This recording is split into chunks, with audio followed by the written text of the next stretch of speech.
রহমান রহিম আল্লাহ তাআলার নামে। রসূলের ওপর যা কিছু নাজিল করা হয়েছে তা যখন এরা শোনে, তখন সত্য চেনার কারণে তুমি এদের অনেকের চোখকেই দেখতে পাবে অশ্রু সজল।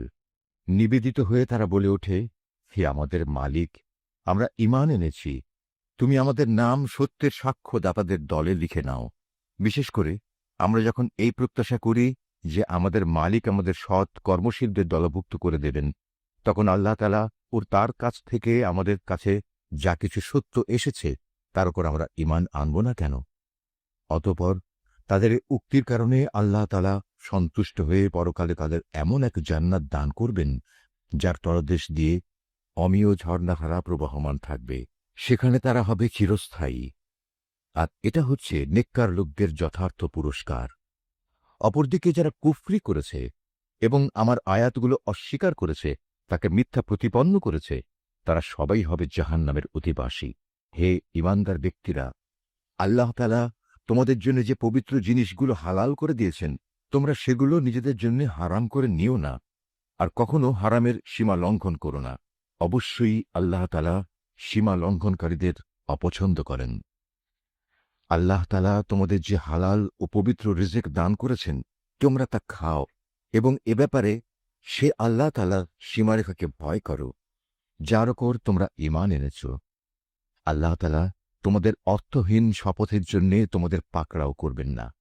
কিন্তু যে শপথ তোমরা জেনে বুঝে করো, তার ব্যাপারে আল্লাহ তাআলা অবশ্যই তোমাদের পাকড়াও করবেন। এবং তার কাফফারা হচ্ছে 10 জন গরীব মিসকিনকে মধ্যম মানের খাবার খাওয়ানো, যা তোমরা সচরাচর নিজেদের পরিবার পরিজনদের খাইয়ে থাকো, কিংবা 10 জন মিসকিনকে পোশাক দান করা, অথবা একজন ক্রীতদাস মুক্ত করে দেয়া। যে ব্যক্তি এর কোনোটাই পাবে না, তার জন্য কাফফারা হচ্ছে 3 দিন রোজা রাখা। শপথ ভাঙলে তোমাদের শপথ ভাঙার এ হচ্ছে কাফফারা। অতএব তোমরা তোমাদের শপথসমূহ রক্ষা করো। আল্লাহ তাআলা এভাবেই তাঁর আয়াতসমূহ তোমাদের কাছে বিশদভাবে বর্ণনা করেন, যাতে করে তোমরা কৃতজ্ঞতা জ্ঞাপন করতে পারো। হে মানুষ, তোমরা যারা ঈমান এনেছ, তোমরা জেনে রেখো, মদ, জুয়া, পূজার বেদী ও ভাগ্য নির্ণায়ক স্বর হচ্ছে ঘৃণিত শয়তানের কাজ। অতএব তোমরা তা সম্পূর্ণরূপে বর্জন করো।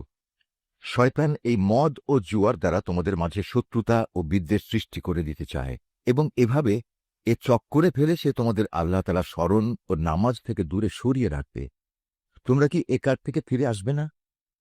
তোমরা সর্ববিষয়ে আল্লাহর আনুগত্য করো তার রাসূলের। মদ ও জুয়ার ব্যাপারে সতর্ক থেকো। আর তোমরা যদি রাসূলের নির্দেশনা থেকে মুখ ফিরিয়ে নাও, তাহলে জেনে রাখো, আমার রাসূলের দায়িত্ব হচ্ছে সুস্পষ্টভাবে আমার কথাগুলো পৌঁছে দেয়া। যারা ঈমান এনেছে এবং নেক কাজ করেছে, এ নিষেধাজ্ঞা জারির আগে তারা যা কিছু খেয়েছে তার জন্য তাদের ওপর কোনোই গুনাহ নেই। হ্যাঁ, ভবিষ্যতে যদি তারা সাবধান থাকে, আল্লাহর উপর ঈমান আনে এবং নেক আমল করে, অতঃপর আল্লাহ তাআলার নিষেধ থেকে তারা সতর্ক থাকে, একইভাবে যতক্ষণ পর্যন্ত তারা ঈমান আনবে ও নেক আমল করবে, সর্বদা আল্লাহকে ভয় করবে ও সততার নীতি অবলম্বন করতে থাকবে, আল্লাহ তাআলা অবশ্যই তাদের ক্ষমা করে দেবেন। কেননা আল্লাহ তাআলা সৎ কর্মশীল মানুষদের ভালোবাসেন। হে ঈমানদার লোকেরা, এহরাম বাঁধা অবস্থায় আল্লাহ তাআলা অবশ্যই এমন কিছু শিকারের বস্তু দিয়ে তোমাদের পরীক্ষা নেবেন, যেগুলো তোমরা সহজেই নিজেদের হাত ও বর্শা দ্বারা ধরতে পারো। এর উদ্দেশ্য হচ্ছে যেন আল্লাহ তাআলা একথা ভালো করে জেনে নিতে পারেন যে কে তাকে না দেখে ভয় করে। সুতরাং এর পরেও যদি কেউ সীমা লঙ্ঘন করে, তার জন্য যন্ত্রণাদায়ক আযাব রয়েছে। হে ঈমানদার ব্যক্তিরা, এহরাম বাঁধা অবস্থায় কখনো শিকার হত্যা করো না। যদি তোমাদের কেউ এ অবস্থায় জেনে বুঝে কোনো শিকারী জন্তু হত্যা করে, তার জন্য এর বিনিময় হচ্ছে সে যে জন্তু হত্যা করেছে তার সমান পর্যায়ে একটি গৃহপালিত জন্তু কোরবানি হিসেবে কাবায় পৌঁছে দেবে, যার ফয়সালা করবে তোমাদের দুজন ন্যায়বান বিচারক ব্যক্তি। কিংবা তার জন্য কাফফারা হবে কয়েকজন গরীব মিসকিনকে খাওয়ানো অথবা সমপরিমাণ রোজা রাখা, যাতে করে সে আপন কৃতকর্মের স্বাদ গ্রহণ করতে সক্ষম হয়। এ নিষেধাজ্ঞা জারির আগে যা কিছু গত হয়ে গেছে, আল্লাহ তাআলা তা মাফ করে দিয়েছেন। কিন্তু এরপর যদি কেউ এর পুনরাবৃত্তি করে, তাহলে আল্লাহ তাআলা অবশ্যই তার কাছ থেকে প্রতিশোধ নেবেন। আর আল্লাহ তাআলা পরাক্রমশালী ও প্রতিশোধ গ্রহণে প্রবল শক্তিমান। তোমাদের জন্য সমুদ্রের শিকার হালাল করা হয়েছে এবং তার খাবার হচ্ছে তোমাদের জন্যে ও সমুদ্রের পর্যটকদের জন্য উৎকৃষ্ট সম্পদ। মনে রাখবে, যতক্ষণ পর্যন্ত তোমরা ইহরাম বাঁধা অবস্থায় থাকবে ততক্ষণ পর্যন্ত শুধু স্থলভাগের শিকারই তোমাদের জন্য হারাম থাকবে। তোমরা ভয় করো আল্লাহ তাআলাকে, যার সমীপে তোমাদের সবাইকে জড়ো করা হবে। আল্লাহ তাআলা খানায়ে কাবাকে সম্মানিত করেছেন মানব জাতির জন্য ভিত্তি হিসেবে। তিনি একে প্রতিষ্ঠা করেছেন। একইভাবে তিনি সম্মানিত করেছেন হজের পবিত্র মাসগুলোকে, কোরবানির জন্তুগুলোকে এবং এ উদ্দেশ্যে বিশেষ পট্টি বাঁধা জন্তুগুলোকে। এসব বিধান এজন্যই দেয়া হয়েছে যাতে করে তোমরা একথা জেনে নিতে পারো যে আকাশমালা ও পৃথিবীর যেখানে যা কিছু আছে আল্লাহ তাআলা তা সবই জানেন, আর নিশ্চয়ই আল্লাহ তাআলা সব বিষয়ে সর্বজ্ঞ। তোমরা জেনে রাখো, আল্লাহ তাআলা শাস্তি দানের ব্যাপারে যেমনি কঠোর, তেমনি পুরস্কারের বেলায় আল্লাহ তাআলা অত্যন্ত ক্ষমাশীল ও পরম দয়ালু। রসূলের দায়িত্ব হেদায়েতের বাণী পৌঁছে দেওয়া ছাড়া আর কিছুই নয়। আর তোমরা যা কিছু প্রকাশ করো, যা কিছু গোপন রাখো, আল্লাহ তাআলা তার সবই জানেন। হে রসূল, তুমি বলো, পাক এবং নাপাক জিনিস কখনো সমান হতে পারে না। নাপাক জিনিসের প্রাচুর্য যতই তোমাকে চমৎকৃত করুক না কেন। অতএব হে জ্ঞানবান মানুষেরা, তোমরা আল্লাহকে ভয় করো। আশা করা যায় তোমরা সফল কাম হতে পারবে।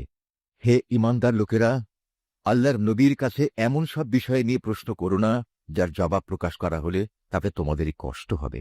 অবশ্য কোরআন নাজির হবার মুহূর্তে যদি তোমরা সে প্রশ্ন করো তাহলে তা তোমাদের কাছে প্রকাশ করা হবে।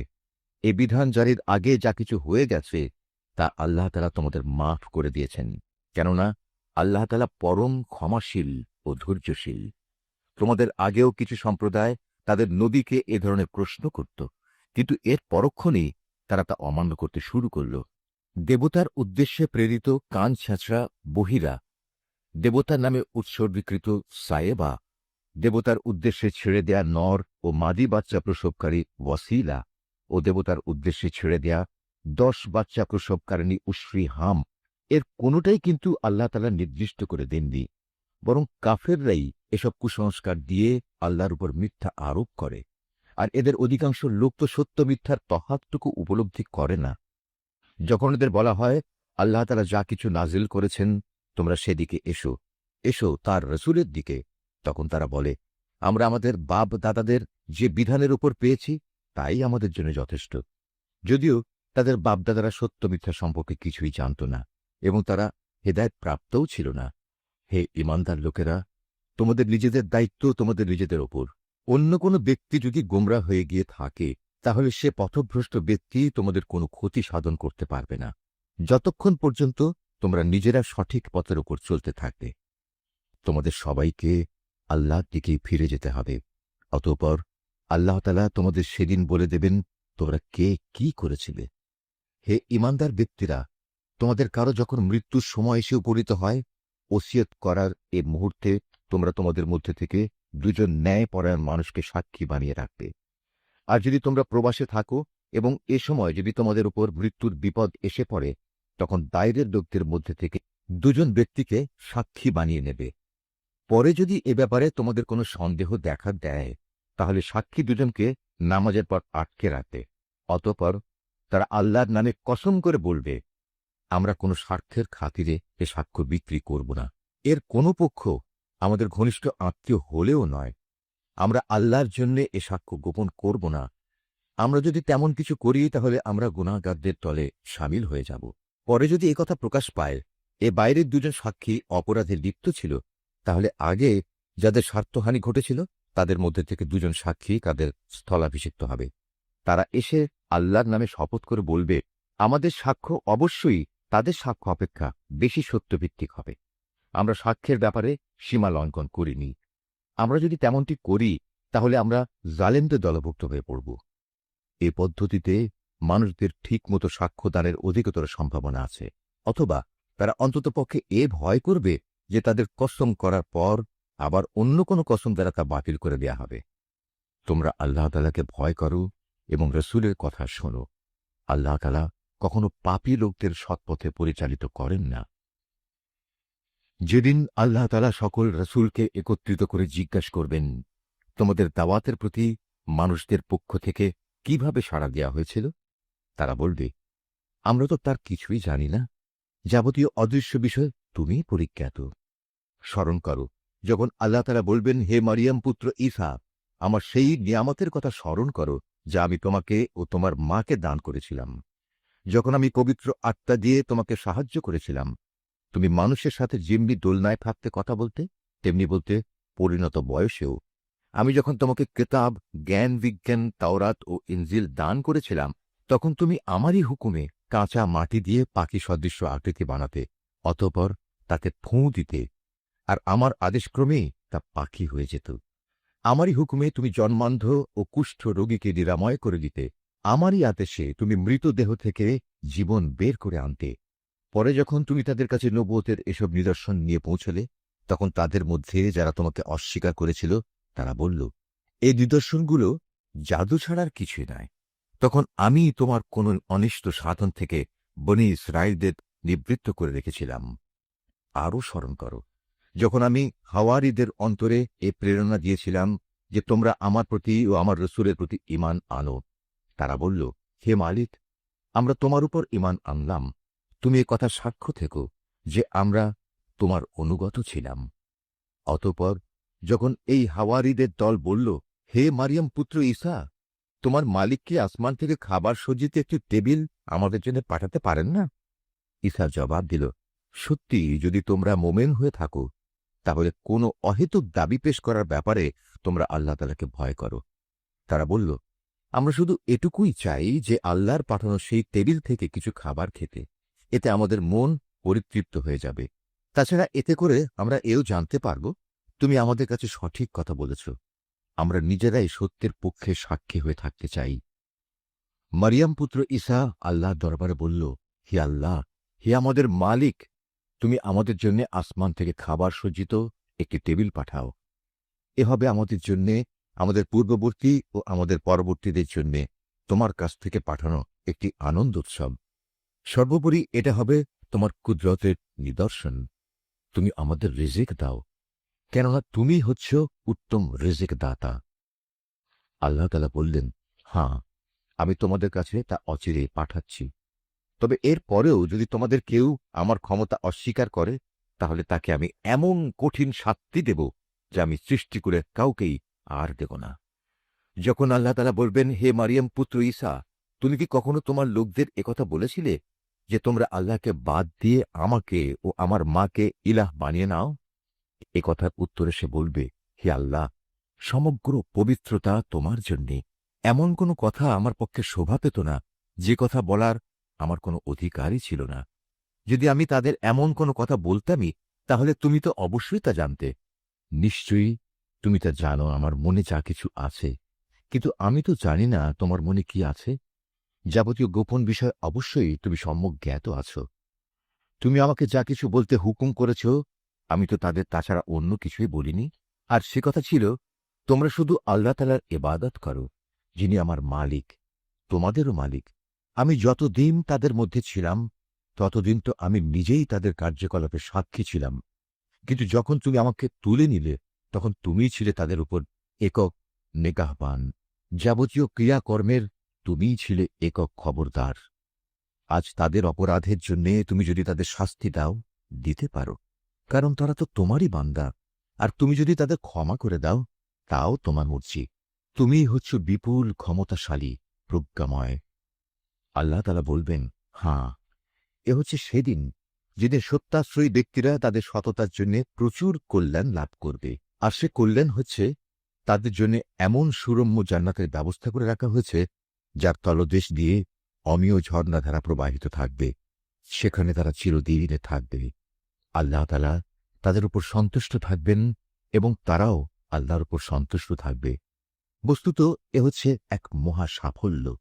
আকাশমালা ও জমিন এবং এর মধ্যবর্তী সমগ্র সৃষ্টি লোকের বাদশাহিত আল্লাহর জন্যেই, এবং তিনিই সবকিছুর উপর শক্তিমান।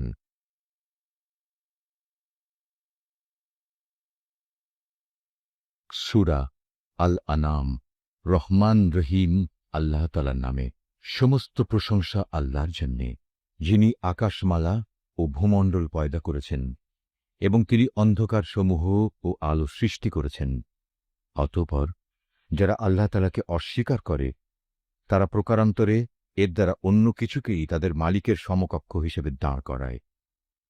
তিনি তোমাদের মাটি থেকে সৃষ্টি করেছেন, অতঃপর তিনি প্রত্যেকের জন্য বাঁচার একটি মেয়াদ নির্দিষ্ট করে দিয়েছেন। তেমনি তাদের চূড়ান্ত ধ্বংসের জন্যেও তার কাছে একটি সুনির্দিষ্ট মেয়াদ রয়েছে। তারপরেও তোমরা সন্দেহে লিপ্ত আছো। আসমান সমূহের এবং জমিনের সর্বত্র তিনিই তো হচ্ছেন একমাত্র আল্লাহ।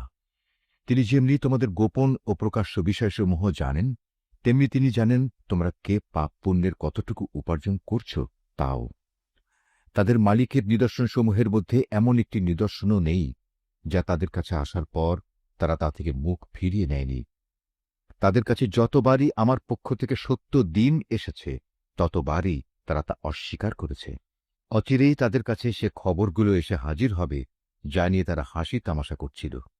তারা কি দেখেনি তাদের আগে আমি এমন বহু জাতিকে বিনাশ করে দিয়েছি যাদের আমি পৃথিবীতে এমনভাবে প্রতিষ্ঠা দান করেছি না, যা তোমাদেরও করিনি? আকাশ থেকে তাদের ওপর আমি প্রচুর বৃষ্টি বর্ষণ করেছি, আবার তাদের মাটির নিচ থেকে আমি ঝর্ণাধারা প্রবাহিত করে দিয়েছি। অতঃপর আমি তাদের পাপের কারণে চিরতরে ধ্বংস করে দিয়েছি, আর তাদের পর তাদের জায়গায় আবার আমি এক নতুন জাতির উত্থান ঘটিয়েছি।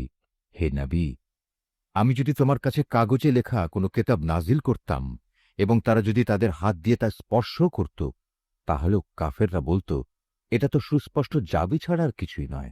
তারা বলে, এ নবীর প্রতি কোনো ফেরেশতা নাজিল করা হলো না কেন, যে তার সত্যতা সম্পর্কে আমাদের বলে দিত? যদি সত্যিই আমি কোনো ফেরেশতা পাঠিয়ে দিতাম তাহলে তাদের ফয়সলা তো তখনই হয়ে যেত। এরপর তাদের তো আর কোনো অবকাশই দেয়া হতো না। তাছাড়া আমি যদি সত্যিই ফেরেশতা পাঠাতাম তাকেও তো মানুষের আকৃতিতেই পাঠাতাম। তখনও তো তারা এমনিভাবে আজকের মতো সন্দেহে নিমজ্জিত থাকত। হে রাসূল, তোমার আগেও বহু নবী রসুলকে এভাবে ঠাট্টা বিদ্রূপ করা হয়েছিল। অনন্তর তাদের মধ্যে যারা নবীর সাথে যে ঠাট্টা বিদ্রূপ করেছে তাই তাদের পরিবেষ্টন করে ফেলেছে। হে নবী, তুমি তাদের বলো, তোমরা এ পৃথিবীতে ঘুরে ফিরে দেখো, দেখো যারা নবী রসুলদের মিথ্যা প্রতিপন্ন করেছে তাদের কি ভয়াবহ পরিণাম হয়েছে। হে নবী, তুমি তাদের জিজ্ঞেস করো, আসমান সমূহ ও জমিনে যা কিছু আছে তা সব কার মালিকানাভুক্ত? তুমি বলো, এর সবকিছুই আল্লাহ তাআলার জন্যে। মানুষদের উপর দয়া করাটা তিনি তার নিজের উপর কর্তব্য বলে স্থির করে নিয়েছেন। কিয়ামতের দিন তিনি তোমাদের অবশ্যই জড়ো করবেন, এতে বিন্দুমাত্র সন্দেহ নেই। সত্য স্বীকার করে যারা নিজেরাই নিজেদের ক্ষতি সাধন করেছে তারা এমন একটি দিনের আগমন কখনো বিশ্বাস করে না। রাত ও দিনের মাঝে যা কিছু স্থিতি লাভ করছে তার সবকিছুই তাঁর জন্যে। তিনি এদের সবার কথা শোনেন এবং সবার অবস্থা দেখেন।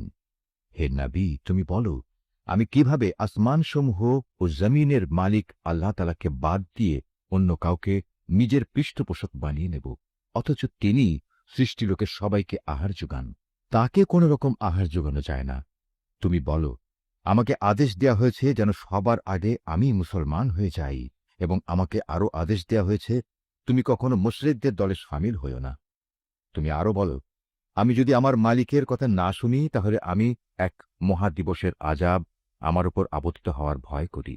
সে কিয়ামতের দিন যাকে তার শাস্তি থেকে রেহাই দেয়া হবে তার উপর নিঃসন্দেহে আল্লাহ তাআলা অনুগ্রহ করবেন, আর এটিই হবে সেদিনের সুস্পষ্ট সাফল্য। জেনে রেখো, যদি আল্লাহ তাআলা তোমাকে কোনো দুঃখ পৌঁছাতে চান তাহলে তিনি ছাড়া আর কেউই তোমা থেকে তা দূর করতে পারবে না। অপরদিকে তিনি যদি তোমার কোনো উপকার করেন তাহলে কেউ তাতে বাধাও দিতে পারবে না। তিনি সবকিছুর উপর একক ক্ষমতাবান। তিনি তার বান্দাদের উপর একচ্ছত্র ক্ষমতার অধিকারী। তিনি মহাজ্ঞানী, তিনি সম্যক ওয়াকিবহাল। তুমি তাদের বলো, সাক্ষী হিসেবে কার সাক্ষ্য সবচেয়ে বেশি বড়? তুমি বলো, হ্যাঁ, একমাত্র আল্লাহ তাআলার, যিনি তোমাদের এবং আমার মাঝে সর্বোত্তম সাক্ষী হয়ে থাকবেন। এ কোরআন তার কাছ থেকেই আমার কাছে নাজিল করা হয়েছে, যেন তা দিয়ে তোমাদের এবং তোমাদের পর যাদের কাছে এ গ্রন্থ পৌঁছবে তাদের সকলকে আমি আযাবের ভয় দেখাই। তোমরা কি সত্যিই কথা সাক্ষ্য দিতে পারবে যে আল্লাহর সাথে আরো কোনো ইলাহ রয়েছে? হে নবী, তুমি তাদের জানিয়ে দাও, আমি জেনে বুঝে কখনো এ ধরনের মিথ্যা সাক্ষ্য দিতে পারব না। তুমি বলো, তিনি তো একক।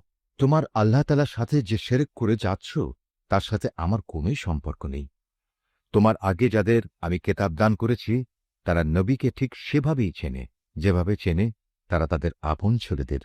কিন্তু যারা নিজেরাই নিজেদের ক্ষতি সাধন করেছে, তারা তো কখন ঈমান আনবে না। তার চাইতে বড় জালেম আর কে আছে যে স্বয়ং আল্লাহ তাআলা সম্পর্কে কোনো মিথ্যা কথা রচনা করে কিংবা তার কোনো আয়াতকে অস্বীকার করে? এ ধরনের জালেমরা কখনো সাফল্য লাভ করতে পারবে না। একদিন আমি তাদের সবাইকে একত্রিত করব, অতঃপর মুশরিকদের উদ্দেশ্য করে আমি বলবো, তারা সবাই আজ কোথায় যাদের তোমরা দুনিয়ার জীবনে আমার সাথে শরীক মনে করতে? অতঃপর তাদের সেদিন একথা বলা ছাড়া কোনো যুক্তিই থাকবে না যে আল্লাহ তাআলার কসম, যিনি আমাদের মালিক, আমরা কখনো মুশরিক ছিলাম না। হে নবী, তুমি চেয়ে দেখো কিভাবে আজ লোকগুলো আযাব থেকে বাঁচার জন্যে নিজেরাই নিজেদের মিথ্যা প্রতিপন্ন করছে, এবং এও দেখো তাদের নিজেদের রচনা করা মিথ্যা কিভাবে আজ নিষ্ফল হয়ে যাচ্ছে। তাদের মধ্যে এমন কিছু লোকও আছে যে মনে হয় তোমার কথা কান দিয়ে শুনছে, কিন্তু আসলে আমি তাদের মনের ওপর পর্দা ঢেলে দিয়েছি, যার কারণে তারা কিছুই উপলব্ধি করতে পারে না। আমি তাদের কানেও ছিপি এঁটে দিয়েছি।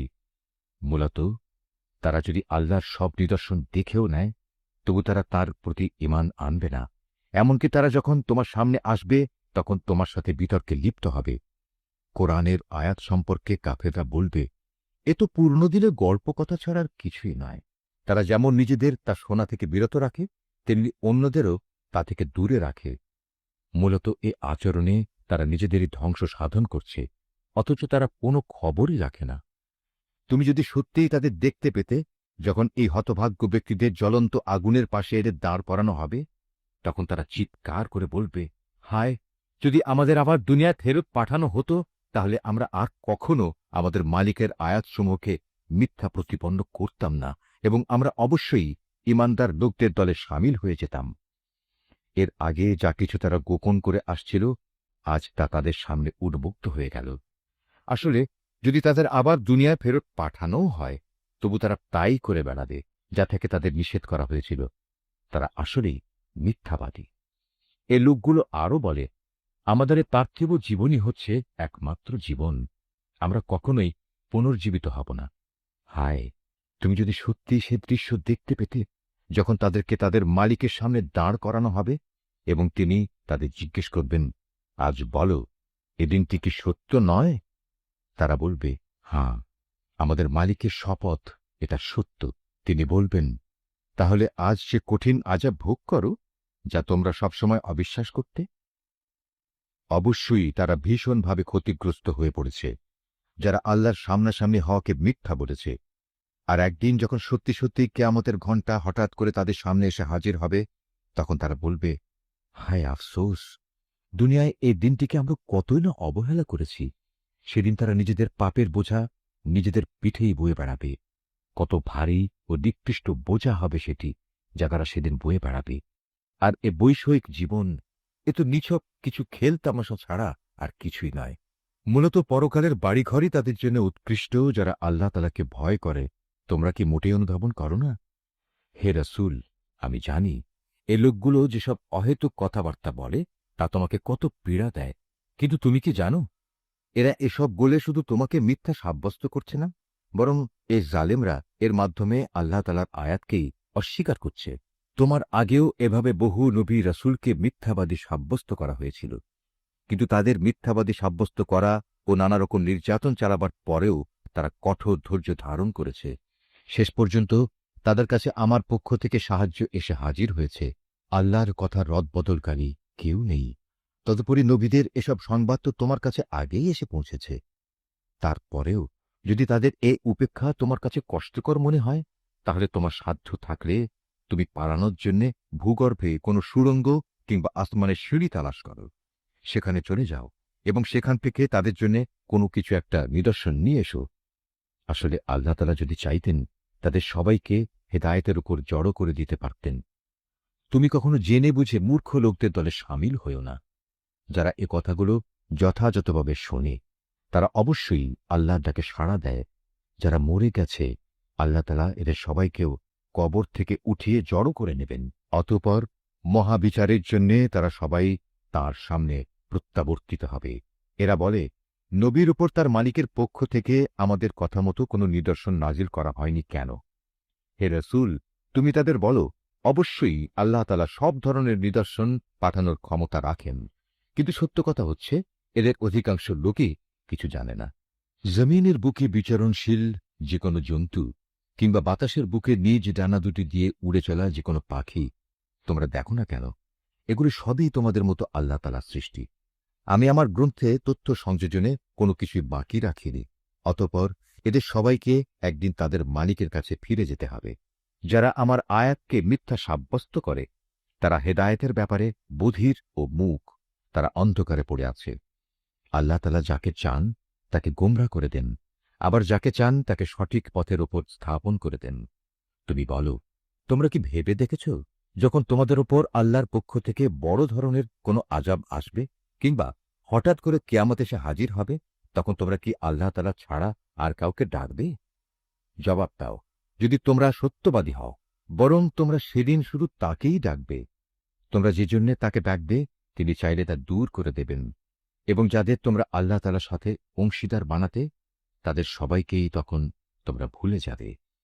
তোমার আগের জাতিসমূহের কাছেও আমি আমার রসূল পাঠিয়েছিলাম, তাদেরও আমি দুঃখ, কষ্ট ও বিপর্যয়ের জালে আটকে রেখেছিলাম, যাতে করে তারা বিনয়ের সাথে নতি স্বীকার করে। কিন্তু সত্যি যখন তাদের কাফের দলের ওপর আমার বিপর্যয় এসে আপতিত হল, তখনও তারা বিনীত হল না। অধিকন্তু তাদের অন্তর এতে আরো শক্ত হয়ে গেল, এবং তারা যা করে যাচ্ছিল শয়তান তাদের কাছে তা আকর্ষণীয় করে তুলে ধরল। অতঃপর তারা সেসব কিছুই ভুলে গেল যা তাদের বারবার স্মরণ করানো হয়েছিল। তারপরেও আমি তাদের উপর সচ্ছলতার সব কয়টি দুয়ারই খুলে দিলাম। শেষ পর্যন্ত যখন তারা তাতে মত্ত হয়ে গেল যা তাদের দেওয়া হয়েছিল, তখন আমি তাদের হঠাৎ পাকড়াও করে নিলাম। ফলে তারা নিরাশ হয়ে পড়ল। এভাবেই যারা আল্লাহ তাআলার ব্যাপারে জুলুম করেছে তাদের মূলচ্ছেদ করে দেয়া হয়েছে। আর সকল প্রশংসা আল্লাহ তাআলার জন্যেই, যিনি সৃষ্টিকুলের মালিক।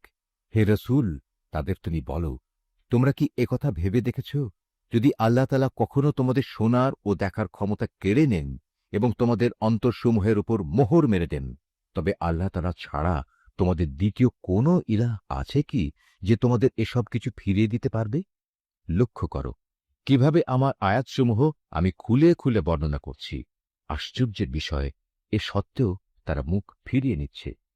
তুমি বলো, তোমরা চিন্তা করে দেখেছ কি, যদি কখনো অকস্মাৎ কিংবা প্রকাশ্যভাবে আল্লাহর আযাব তোমাদের উপর আপতিত হয়, তাতে কতিপয় জালেম সম্প্রদায়ের লোক ব্যতীত অন্য কাউকে ধ্বংস করা হবে কি? আমি তো রসুলদের জান্নাতের সুসংবাদবাহী ও জাহান্নামের সতর্ককারী ছাড়া অন্য কোনো হিসাবে পাঠাই না। তারপর যে ব্যক্তি রসুলদের উপর ঈমান আনবে এবং এভাবে নিজেকে সংশোধন করে নেবে, এমন লোকদের পরকালে কোনো ভয় নেই এবং তাদের সেদিন কোনো রকম চিন্তিতও হতে হবে না। অপরদিকে যারা আমার আয়াতসমূহকে মিথ্যা প্রতিপন্ন করবে, তাদের এই নাফরমানির কারণে আমার আযাব সেদিন তাদের ঘিরে ধরবে। হে মুহাম্মদ, তুমি বলো, আমি তো তোমাদের একথা বলি না যে আমার কাছে আল্লাহ তাআলার বিপুল ধনভাণ্ডার রয়েছে, না একথা বলি আমি গায়েবের কোনো খবর রাখি, আর একথাও বলি না যে আমি একজন ফেরেশতা। আসলে আমি তো সেই ওহীরই অনুসরণ করি যা আমার উপর নাযিল করা হয়। তুমি বলো, অন্ধ আর চক্ষুষ্মান ব্যক্তি কি কখনো এক হতে পারে? তোমরা কি চিন্তা ভাবনা করে দেখো না? হে মুহাম্মদ, তুমি সে কিতাবের মাধ্যমে সেসব লোককে পরকালের আযাবের ব্যাপারে সতর্ক করে দাও, যারা এ ভয় করে যে তাদেরকে একদিন তাদের মালিকের সামনে একত্র করা হবে। সেদিন তাদের জন্যে তিনি ছাড়া দ্বিতীয় কোনো সাহায্যকারী বন্ধু কিংবা কোনো সুপারিশকারী থাকবে না। আশা করা যায় তারা সাবধান হবে। যারা সকাল সন্ধ্যায় তাদের মালিককেই ডাকে, তাঁরই সন্তুষ্টি কামনা করে, তাদের তুমি কখনো তোমার কাছ থেকে সরিয়ে দিও না, কারণ তাদের কাজকর্মের জবাবদিহিতার দায়িত্ব যেমন তোমার উপর কিছুই নেই, তেমনি তোমার কাজকর্মের হিসাব কেতাবের কোনো রকম দায়িত্ব তাদের উপর নেই। তারপরেও যদি তুমি তাদের তোমার কাছ থেকে দূরে সরিয়ে দাও, তাহলে তুমি বাড়াবাড়ি করা লোকদের দলে সামিল হয়ে যাবে। আর আমি এভাবেই তাদের একদল দ্বারা অন্য দলের পরীক্ষা নিয়েছি, যেন তারা একদল একথা বলতে পারে যে এরাই কি হচ্ছে আমাদের মাঝে সে দলের লোক যাদের উপর আল্লাহ তাআলা তার অনুগ্রহ করেছেন। আল্লাহ তাআলা কি ভালো করে জানেন না কারা তার প্রতি কৃতজ্ঞ? যারা আমার আয়াতসমূহের উপর ঈমান এনেছে তারা যখন তোমার কাছে আসবে তখন তুমি তাদের বলো, আল্লাহ তাআলার পক্ষ থেকে তোমাদের উপর শান্তি বর্ষিত হোক। তোমাদের উপর অনুগ্রহ করাটা তোমাদের মালিক নিজের কর্তব্য বলে স্থির করে নিয়েছেন। তবে তোমাদের মধ্যে যদি কেউ কখনো অজ্ঞানতাবশত কোনো অন্যায় কাজ করে বসে এবং পরক্ষণে তওবা করে ও নিজের জীবন শুধরে নেয়, তাহলে আল্লাহ তাআলা তাকে ক্ষমা করে দেবেন। তিনি একান্ত ক্ষমাশীল ও পরম দয়ালু। আর এভাবেই আমি আমার আয়াতসমূহ বিশদভাবে বর্ণনা করি, যাতে অপরাধীদের পথ পরিষ্কার হয়ে যায়। হে মুহাম্মদ, তুমি তাদের বলে দাও, এক আল্লাহ তাআলাকে বাদ দিয়ে তোমরা আর যাদের গোলামি করছ, আমাকে নিষেধ করা হয়েছে আমি যেন তাদের গোলামি না করি। তুমি তাদের এও বলে দাও, আমি কখনো তোমাদের খেয়াল খুশির অনুসরণ করি না। তেমনটি করলে আমি নিঃসন্দেহে গোমরা হয়ে যাব এবং আমি আর সত্যের অনুসরণকারী দলের সাথে থাকব না। তুমি বলো, আমি অবশ্যই আমার মালিকের এক উজ্জ্বল দলিল প্রমাণের উপর প্রতিষ্ঠিত আছি এবং তাকেই তোমরা অস্বীকার করছ। তাকে অস্বীকার করার পরিণাম যা তোমরা দ্রুত দেখতে চাও তা ঘটানোর ক্ষমতা আমার কাছে নেই। সব জিনিসের চূড়ান্ত ক্ষমতা তো কেবলমাত্র আল্লাহ তাআলার হাতেই রয়েছে। আর এই মহা সত্যটি তিনি তোমাদের কাছে বর্ণনা করছেন। তিনিই হচ্ছেন উত্তম ফয়সালাকারী। তুমি বলো, আযাবের যে বিষয়টার জন্যে তোমরা তাড়াহুড়ো করছ তা ঘটানো যদি আমার ক্ষমতার মধ্যে থাকত, তাহলে তোমাদের ও আমার মধ্যকার ফয়সালা আগেই হয়ে যেত। জালেমদের সাথে কি আচরণ করা উচিত তা আল্লাহ তাআলা ভালো করেই জানেন। যাবতীয় অদৃশ্য বিষয়ের চাবি তাঁর হাতেই নিবদ্ধ রয়েছে। সেই অদৃশ্য খবর তো তিনি ছাড়া আর কারোরই জানা নেই। জলে স্থলে যেখানে যা কিছু আছে তা শুধু তিনিই জানেন। এই সৃষ্টিরাজির মধ্যে একটি পাতা কোথাও ঝরে না যার খবর তিনি জানেন না। মাটির অন্ধকারে একটি শস্যকণাও নেই, নেই কোনো তাজা সবুজ কিংবা ক্ষয়িষ্ণু শুকনো কিছু যার পূর্ণাঙ্গ বিবরণ একটি সুস্পষ্ট গ্রন্থে মজুদ নেই। তিনি মহান আল্লাহ, যিনি রাতের বেলা তোমাকে মৃত লোকের মতো করে ফেলেন, আবার দিনের বেলায় তোমরা যা কিছু জমিনের বুকে করে বেড়াও তাও তিনি পুঙ্খানুপুঙ্খ জানেন। পরিশেষে সেখানে তিনি তোমাদের মৃত সম অবস্থা থেকে আবার জীবনের অবস্থায় ফিরিয়ে আনেন, যাতে করে তোমাদের নির্দিষ্ট সময়কাল এভাবে পূর্ণতা প্রাপ্ত হতে পারে। আর এই মেয়াদ পূর্ণ করার পর তোমাদের সবার প্রত্যাবর্তন একদিন তাঁর দিকেই সংঘটিত হবে। অতঃপর তিনি তোমাদের পুঙ্খানুপুঙ্খ বলে দেবেন তোমরা কি কাজ করছিলে। আল্লাহ তাআলা নিজ বান্দাদের যাবতীয় বিষয়ের উপর পূর্ণ মাত্রায় কর্তৃত্বশীল। এজন্যেই তিনি তোমাদের উপর পাহারাদার ফেরেশতা নিযুক্ত করেন। অবশেষে তোমাদের কারো যখন মৃত্যু এসে হাজির হয়, তখন প্রেরিত ফেরেশতারা এসে তার জীবনের সমাপ্তি ঘটিয়ে দেয়। দায়িত্ব পালনে এরা কখনো কোনো ভুল করে না। অতঃপর তাদের সবাইকে বিচারের জন্য তাদের আসল মালিকের সামনে ফিরিয়ে নেওয়া হবে। হুঁশিয়ার থেকো, কারণ যাবতীয় ক্ষমতা ও কর্তৃত্ব কিন্তু একা তাঁর এবং তড়িৎ হিসাব গ্রহণে তিনি অত্যন্ত তৎপর। তুমি তাদের বলো, যখন তোমরা স্থলভূমে ও সমুদ্রে অন্ধকারে বিপদে পড়ো, যখন তোমরা কাতর কণ্ঠে এবং নীরবে তাকে ডাকতে থাকো, তখন কে তোমাদের সেসব থেকে উদ্ধার করে? কাকে তোমরা তখন বলো, হে মালিক, আমাদের যদি তুমি বাঁচিয়ে দাও তাহলে আমরা তোমার কৃতজ্ঞ বান্দাদের দলে সামিল হয়ে যাব। তুমি বলে দাও, হাঁ, আল্লাহ তাআলাই তখন তোমাদের সে অবস্থা থেকে এবং যাবতীয় বিপদ আপদ থেকে বাঁচিয়ে দেন। তারপরেও তোমরা তার সাথে অন্যদের শরীক করো। তুমি আরো বলো, আল্লাহ তাআলা তোমাদের উপর থেকে অথবা তোমাদের পায়ের নিচ থেকে আযাব পাঠাতে সক্ষম, অথবা তিনি তোমাদের দল উপদলে বিভক্ত করে এক দলকে আরেক দলের শাস্তির স্বাদ গ্রহণ করাতেও সম্পূর্ণরূপে সক্ষম। লক্ষ্য করো কিভাবে আমি আমার আয়াতসমূহ তাদের কাছে বর্ণনা করি, যাতে করে তারা সত্য অনুধাবন করতে পারে। তোমার জাতির লোকেরা তা অস্বীকার করেছে, অথচ তাই একমাত্র সত্য। তুমি তাদের এটুকুই বলে দাও, আমি তোমাদের উপর কর্মবিধায়ক নই। প্রতিটি বার্তার জন্য একটি সুনির্দিষ্ট দিনক্ষণ মজুদ রয়েছে এবং তোমরা অচিরেই তা জানতে পারবে। তুমি যখন এমন সব লোককে দেখতে পাও যারা আমার আয়াতসমূহ নিয়ে হাসি বিদ্রূপ করছে, তাহলে তুমি তাদের কাছ থেকে সরে এসো, যতক্ষণ না তারা অন্য কিছু বলতে শুরু করে। যদি কখনো শয়তান তোমাকে ভুলিয়ে ওখানে বসিয়ে রাখে, তাহলে মনে করার পর জালেম সম্প্রদায়ের সাথে আর বসে থেকো না। তাদের এসব কার্যকলাপের ব্যাপারে আল্লাহ তাআলাকে যারা ভয় করে, তাদের ওপর হিসাবের কোনো দায়-দায়িত্ব নেই। তবে উপদেশ তো দিয়েই যেতে হবে। হতে পারে তারা আল্লাহ তাআলাকে ভয় করবে। সেসব লোকের সঙ্গ তুমি বর্জন করো, যারা তাদের দিনকে নিছক খেল তামাশায় পরিণত করে রেখেছে এবং এ পার্থিব জীবন যাদের প্রতারণার জালে আটকে রেখেছে। তুমি এ কোরআন দিয়ে তাদের আমার কথা স্মরণ করাতে থাকো, যাতে করে কেউ নিজের পার্থিব কর্মকাণ্ডের ফলে নিজেই ধ্বংস হয়ে যেতে না পারে। মহাবিচারের দিন তার জন্য আল্লাহ তাআলা ছাড়া অন্য সাহায্যকারী বন্ধু এবং সুপারিশকারী থাকবে না। সে যদি নিজের সবকিছু দিয়েও দেয়, তবু তার কাছ থেকে সেদিন তা গ্রহণ করা হবে না। এরাই হচ্ছে সে হতভাগ্য মানুষ, যাদের নিজেদের অর্জিত গুনাহের কারণে তাদের ধ্বংস করে দেয়া হবে। আল্লাহ তাআলাকে অস্বীকার করার কারণে তাদের জন্য আরও থাকবে ফুটন্ত পানি ও মর্মন্তুদ শাস্তি।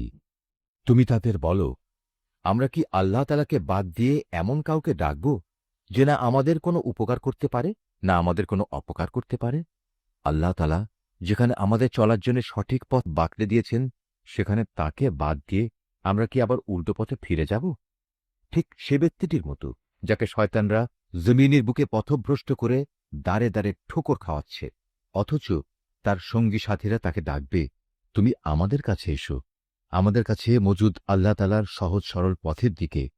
তুমি বলে দাও, সত্যিকার অর্থে হেদায়েত তো তাই, যা আল্লাহর পক্ষ থেকে আসে, এবং আমাদের এ আদেশ দেয়া হয়েছে যেন আমরা সৃষ্টিকুলের মালিকের সামনে আনুগত্যের মাথা নত করি। আমরা যেন নামাজ প্রতিষ্ঠা করি এবং আল্লাহ তাআলাকে ভয় করি, কেননা তিনিই হচ্ছেন এমন সত্তা যার সামনে একদিন তোমাদের সমবেত করা হবে। তিনি যথাবিধি আসমানসমূহ ও জমিন সৃষ্টি করেছেন।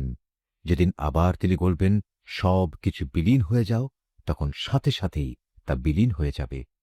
তার কথাই হচ্ছে চূড়ান্ত সত্য।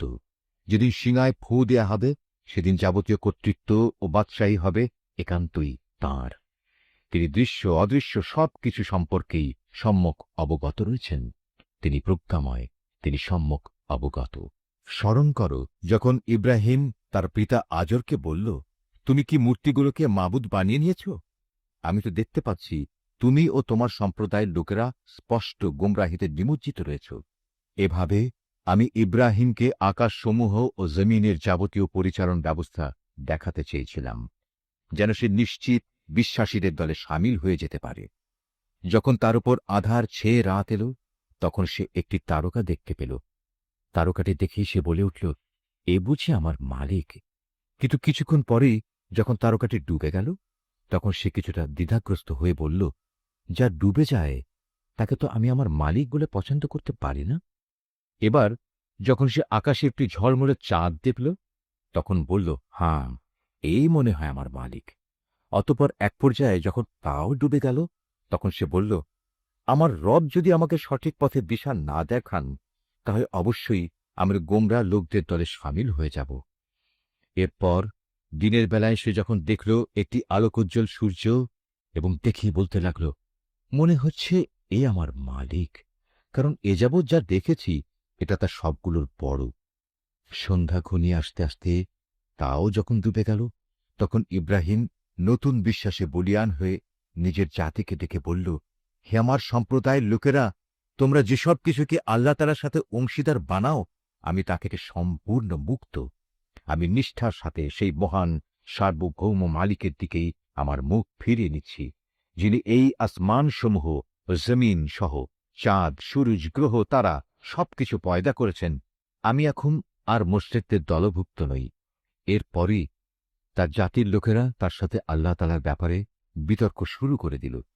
জবাবে সে বলল, তোমরা কি আমার সাথে স্বয়ং কুল মখলুকাতের মালিক আল্লাহ তাআলার ব্যাপারে তর্ক করছ? অথচ তিনিই আমাকে সঠিক পথের দিশা দিয়েছেন। আমি এখন আর তোমাদের মাবুদদের ডরাই না, যাদের তোমরা আল্লাহ তাআলার কাজে অংশীদার মনে করো। অবশ্য আমার মালিক যদি অন্য কিছু চান, সেটা আলাদা কথা। আমার মালিকের জ্ঞান সব কিছুর ওপর পরিব্যাপ্ত। এরপরেও কি তোমরা সতর্ক হবে না? তোমরা যাকে আল্লাহ তাআলার সাথে অংশীদার করো, তাকে আমি কিভাবে ভয় করব? অথচ তোমরা আল্লাহ তাআলার সাথে অন্যদের শরিক করতে ভয় পাও না, যাদের ব্যাপারে আল্লাহ তাআলা কোনো প্রমাণপত্র তোমাদের কাছে পাঠাননি। এ অবস্থায় তোমরাই বলো, আমাদের এই উভয় দলের মধ্যে কোন দলটি দুনিয়া ও আখিরাতে নিরাপত্তা লাভের বেশি অধিকারী? বলো, যদি তোমাদের কিছু জানা থাকে। যারা ঈমান এনেছে এবং যারা তাদের ঈমানকে জুলুমের কালিমা দিয়ে কলুষিত করেনি, তারাই হচ্ছে দুনিয়া ও আখিরাতে নিরাপত্তা লাভের অধিকারী। মূলত তারাই হচ্ছে হেদায়েত প্রাপ্ত। এ ছিল শিরক সম্পর্কিত আমার সেই অকাট্য চুক্তি, যা আমি ইব্রাহিমকে তার জাতির উপর দান করেছিলাম। এভাবেই আমি আমার জ্ঞান দিয়ে যাকে ইচ্ছা তাকে সমুন্নত করি। তোমার মালিক প্রবল প্রজ্ঞাময়, কুশলী। অতঃপর আমি তাকে দান করেছি ইসহাক ও ইয়াকুবের মতো দুইজন সুপুত্র। এদের সবাইকেই আমি সঠিক পথের দিশা দিয়েছিলাম। এদের আগে আমি নূহকেও হেদায়েতের পথ দেখিয়েছি। অতঃপর তার বংশের মাঝে দাউদ, সুলাইমান, আইয়ুব, ইউসুফ, মুসা এবং হারুনকেও আমি হেদায়েত দান করেছি। আর এভাবেই আমি সৎ কর্মশীলদের পুরস্কার দিয়ে থাকি। জাকারিয়া, ইয়াহিয়া, ঈসা এবং ইলিয়াসকেও আমি সঠিক পথ দেখিয়েছিলাম। এরা সবাই ছিল নেককারদের দলভুক্ত। আরও সৎ পথ দেখিয়েছিলাম ইসমাইল, ইয়াসা, ইউনুস এবং লূতকেও। এদের সবাইকেই আমি নবুয়ত দিয়ে সৃষ্টিকুলের ওপর বিশেষ মর্যাদা দান করেছিলাম। এদের পূর্বপুরুষ, এদের পরবর্তী বংশধর ও এদের ভাই বন্ধুদেরও নেতৃত্বের জন্য নানাভাবে পুরস্কৃত করেছিলাম। আমি এদেরকেই বাছাই করে নিয়েছিলাম এবং সেজন্যেই আমি এদের সবাইকে সরল পথে পরিচালিত করেছিলাম। এ হচ্ছে আল্লাহ তাআলার হেদায়েত। নিজ বান্দাদের মাঝে যাকে চান তিনি তাকেই এ হেদায়েত দান করেন। কিন্তু তারা যদি শিরক করত, তাহলে তাদের যাবতীয় কর্ম অবশ্যই নিষ্ফল হয়ে যেত। এরাই ছিল সেসব লোক যাদের আমি কেতাব, প্রজ্ঞা ও নবুয়ত দান করেছি। আজ যদি তারা তা অস্বীকার করে, তাতে আমার কোনোই ক্ষতি নেই। আমি তো অতীতে এমন এক সম্প্রদায়ের উপর এ দায়িত্ব অর্পণ করেছিলাম যারা কখনো এগুলো প্রত্যাখ্যান করেনি। আল্লাহ তাআলা এদের সবাইকে সৎ পথে পরিচালিত করেছেন। অতএব হে মুহাম্মদ, তুমি এদের পথেরই অনুসরণ করো এবং বলো, এজন্য আমি তোমাদের কাছ থেকে কোনো পারিশ্রমিক চাই না। আসলে এ হচ্ছে দুনিয়ার মানুষের জন্য একটি স্মরণিকা মাত্র। তারা আল্লাহ তাআলাকে তার যথাযোগ্য মর্যাদা দান করেনি। বিশেষ করে যখন তারা বলল আল্লাহ তাআলা কোনো মানুষের উপর কোনো বস্তু গ্রন্থই নাজিল করেননি, তুমি তাদের জিজ্ঞেস করো, যদি তাই হয় তাহলে মুসার আনিত কেতাব, যা মানুষের জন্য ছিল এক আলোকবর্তিকা ও পথনির্দেশ, যা তোমরা কাগজের পাতায় লিখে রাখতে, যার কিছু অংশ তোমরা মানুষের সামনে প্রকাশ করতে এবং অধিকাংশই গোপন করে রাখতে। সর্বোপরি সে কেতাব দ্বারা তোমাদের এমন সব জ্ঞান শিক্ষা দেয়া হতো যার কিছুই তোমরা জানতে না এবং তোমাদের পূর্বপুরুষেরাও জানত না। তা কে নাজিল করেছেন? তুমি বলো, আল্লাহ তাআলাই তা নাজিল করেছেন। হে নবী, তুমি তাদের এ নিরর্থক আলোচনায় মত্ত থাকতে দাও। এটি এক বরকতপূর্ণ গ্রন্থ যা আমি তোমার কাছে পাঠিয়েছি। এটি আগের কেতাবের পুরোপুরি সত্যায়ন করে এবং যাতে এ কেতাব দিয়ে তুমি মক্কা ও তার পার্শ্ববর্তী জনপদসমূহের মানুষকে সাবধান করবে। যারা আখিরাতের ওপর ঈমান আনে তারা এ কেতাবের উপর ঈমান আনে, আর তারা তাদের নামাজসমূহেরও হেফাজত করে। সে ব্যক্তি চাইতে বড় জালেম আর কে আছে যে আল্লাহ তাআলা সম্পর্কে নানাবিধ মিথ্যা কথা রচনা করে বেড়াও, অথবা বলে আমার উপর ওহী নাজিল হয়েছে, যদিও তার প্রতি কিছুই নাজিল করা হয়নি।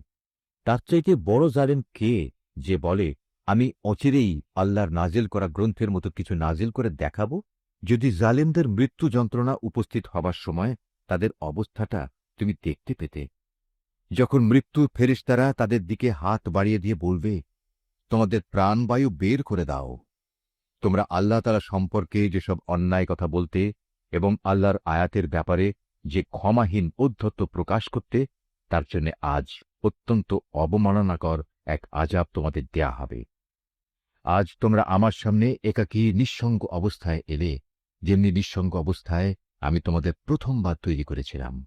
অতঃপর তোমাদের আমি যা কিছু বিষয় সম্পদ দান করেছিলাম তার সবটুকুই তোমরা পেছনে ফিরে একান্ত খালি হাতে এখানে এসেছ। কই তোমাদের সাথে তোমাদের সুপারিশকারী ব্যক্তিরা, যাদের তোমরা মনে করতে তোমাদের কাজকর্মের ব্যাপারে তারাও অংশীদার? তাদের তো আজ তোমাদের সাথে দেখতে পাচ্ছি না। বস্তুত তাদের এবং তোমাদের মধ্যেকার সেই মিথ্যা সম্পর্ক আজ ছিন্ন ভিন্ন হয়ে গেছে, এবং তাদের ব্যাপারে তোমরা যা ধারণ করতে তাও আজ নিষ্ফল প্রমাণিত হয়ে গেছে। অবশ্যই আল্লাহ তাআলা শস্য বীজ ও আঁটিগুলো অঙ্কুরিত করেন। তিনি নির্জীব কিছু থেকে জীবন্ত কিছু বের করে আনেন, আবার তিনি জীবন্ত কিছু থেকে প্রাণহীন কোনো কিছু নির্গত করেন। এই সৃষ্টি কৌশলের মালিক হচ্ছেন আল্লাহ তাআলা। এর পরেও তোমরা কোথায় কোথায় ঠোকর খাচ্ছ বলো? রাতের আঁধার ভেদ করে তিনি উষার উন্মেষ ঘটান। তিনি রাতকে তোমাদের বিশ্রামের জন্য নির্দিষ্ট করে দিয়েছেন, এবং তোমাদের হিসাব কিতাবের জন্য তিনি পয়দা করেছেন চাঁদ ও সূরজকে। এ সব কিছুই হচ্ছে মহাপরাক্রমশালী ও জ্ঞানী আল্লাহ তাআলার নির্ধারণ করা বিষয়। তিনি তোমাদের জন্য অসংখ্য তারকা বানিয়ে রেখেছেন, যেন তোমরা জলে স্থলের আধারে পথের দিশা পেতে পারো। যে সম্প্রদায়ের লোকেরা নিজেদের পরিণাম সম্পর্কে জানে, তাদের জন্য আমি আমার নিদর্শনসমূহ খুলে খুলে বর্ণনা করেছি।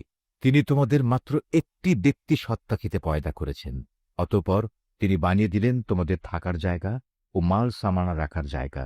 জ্ঞানী লোকদের জন্য আমি আমার নিদর্শনগুলো এভাবেই বিস্তারিতভাবে বর্ণনা করে থাকি। তিনি আসমান থেকে পানির ধারা নাজিল করেন, অতঃপর সে পানি দিয়ে আমি সব রকমের উদ্ভিদ ও গাছপালা জন্মানোর ব্যবস্থা করি।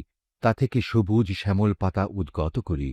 পরে তা থেকে পরস্পর জড়ানো ঘন শস্য দানাও সৃষ্টি করি, এবং ফলের ভারে নুয়ে পড়া খেজুরের গোছা বের করে আনি। আঙুরের উদ্যানমালা, জলপাই ও আনার পয়দা করি। এগুলো একে অন্যের সদৃশ্য হয়, আবার একটার সাথে আর একটার গড় মিলও থাকে। গাছ যখন সুশোভিত হয় তখন একসময় তা ফলবান হয়, আবার যখন ফলগুলো পাকতে শুরু করে তখন তোমরা এই সৃষ্টি নৈপুণ্য দেখো। অবশ্যই এতে ঈমানদার লোকদের জন্য বহু নিদর্শন রয়েছে। তারা জিনকে আল্লাহর সাথে শরীক মনে করে, অথচ আল্লাহ তাআলাই জিনদের পয়দা করেছেন। অজ্ঞতার বশবর্তী হয়ে তারা আল্লাহ তাআলার উপর পুত্র কন্যা ধারণের অপবাদও আনায়ন করে, অথচ আল্লাহ তাআলা মহামান্বিত। এরা যা বলে তিনি তার চাইতে অনেক মহান ও পবিত্র। তিনি আসমানসমূহ ও জমিনের একক উদ্ভাবক। এদের তুমি বলো, তার সন্তান হবে কিভাবে? তার তো জীবন সঙ্গিনীই নেই। সবকিছু তো তিনিই পয়দা করেছেন, এবং সবকিছু সম্পর্কে তিনি পুরোপুরি ওয়াকেবহাল রয়েছেন। এ হচ্ছেন আল্লাহ তাআলা, তোমাদের মালিক। তিনি ছাড়া আর কোনো মাবুদ নেই। সব কিছুর একক স্রষ্টা তিনি। সুতরাং তোমরা তাঁরই ইবাদত করো। সবকিছুর ওপর তিনি চূড়ান্ত তত্ত্বাবধায়ক বটে। কোনো সাধারণ দৃষ্টি তাকে দেখতে পায় না, অথচ তিনি সব কিছুই দেখতে পান। তিনি সূক্ষ্মদর্শী, তিনি সবকিছু সম্পর্কেই খোঁজ খবর রাখেন। তোমাদের কাছে তোমাদের মালিকের পক্ষ থেকে এই সূক্ষ্ম দৃষ্টি সম্পন্ন জ্ঞানের নিদর্শন এসেছে। অতঃপর যদি কোনো ব্যক্তি এসব নিদর্শন দেখতে পায়, তাহলে সে তা দেখবে তার নিজের কল্যাণের জন্যেই। আবার যদি কেউ তা না দেখে অন্ধ হয়ে থাকে, তাহলে তার দায়িত্ব তার উপর বর্তাবে। তুমি বলো, আমি তোমাদের উপর তত্ত্বাবধায়ক নই? আমি এভাবেই আমার আয়াতগুলো তোমাদের কাছে বিধৃত করি, যাতে করে কাফেররা একথা বলতে পারে, তুমি এসব কথা ভালো করেই পড়ে এসেছ, এবং যারা জ্ঞানী তাদের জন্যে যেন আমি আমার আয়াতসমূহ সুস্পষ্ট করে দিতে পারি। হে মুহাম্মদ, তুমি শুধু তারই অনুসরণ করো যা তোমার মালিকের কাছ থেকে তোমার কাছে নাজিল করা হয়েছে। আল্লাহ তাআলা ছাড়া অন্য কোনো মাবুদ নেই। এর পরেও যারা শিরকে লিপ্ত, তাদের তুমি পুরোপুরি এড়িয়ে চলো। আল্লাহ তাআলা যদি চাইতেন, তাহলে এরা কেউই তার সাথে শিরক করত না। আর আসলে আমি তোমাকে তাদের উপর পাহারাদার নিযুক্ত করে পাঠাইনি। সত্যি কথা হচ্ছে, তুমি তো তাদের উপর কোনো অভিভাবকও নও। তারা আল্লাহ তাআলার বদলে যাদের ডাকে, তাদের তোমরা কখনো গালিগালাজ করো না, নইলে অজ্ঞতার বশবর্তী হয়ে না জেনে আল্লাহ তাআলাকে তারা গালি দেবে। আমি প্রত্যেক জাতির কাছেই তাদের নিজেদের কার্যকলাপ সুশোভন করে রেখেছি। অতঃপর সবাইকেই তাদের মালিকের কাছে ফিরে যেতে হবে। অতঃপর তিনি তাদের বলে দেবেন তারা দুনিয়ার জীবনে কি করে এসেছে। এরা আল্লাহর নামে কঠিন শপথ করে বলে, যদি তাদের কাছে কোনো নিদর্শন আসে, তাহলে অবশ্যই তারা তার উপর ঈমান আনবে। তুমি বলো, নিদর্শন পাঠানো সম্পূর্ণ তো আল্লাহ তাআলার নিজস্ব ব্যাপার। কে তোমাকে বুঝিয়ে দেবে যে নিদর্শন এলেও এরা কখনো ঈমান আনবে না? আমি অচিরেই তাদের অন্তঃকরণ ও দৃষ্টিশক্তিকে অন্যদিকে ফিরিয়ে দেব। যেমন তারা প্রথমবারেই এ কোরআনের উপর ঈমান আনেনি এবং আমি তাদের অবাধ্যতার আবর্তে ঘুরপাক খাওয়ার জন্যে ছেড়ে দেব। নিশ্চয়ই আল্লাহ যা বলেছেন সত্য বলেছেন।